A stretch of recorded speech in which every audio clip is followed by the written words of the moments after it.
Kamu kadakul-dakul nindo ning kung ano-ano sa hawak nindo. Bawat parte kang hawak nindo, may iba-ibang klaseng sabon, may iba-ibang klaseng lotion.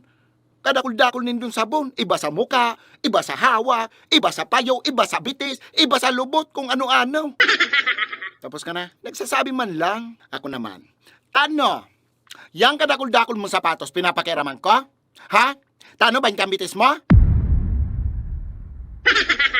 Sapatos digdi sapatos duman kadakul-dakul mong sapatos na pambasketball. Banok ka man magkawa, tano may nadangugas ako? Oh, yang mga manok mo.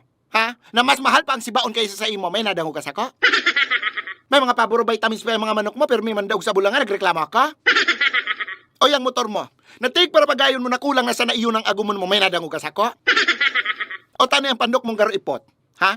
Na minsan napapaisip ako kung tano ikang inagum ko, nagreklamo ako? Nakaabot kita sa pandok ko. O yung bunay-bunay mo, nagarba gumbungkal na patatas na may laboy-laboy pa, nagreklamo ako? Gamit lang pinag-uurulayan, tano talaga abot kita dyan. O yan dara-dara mo, na mas dakula pa ang junior hotdog. Garo kikiam na luyos, nireklamohan ta ka?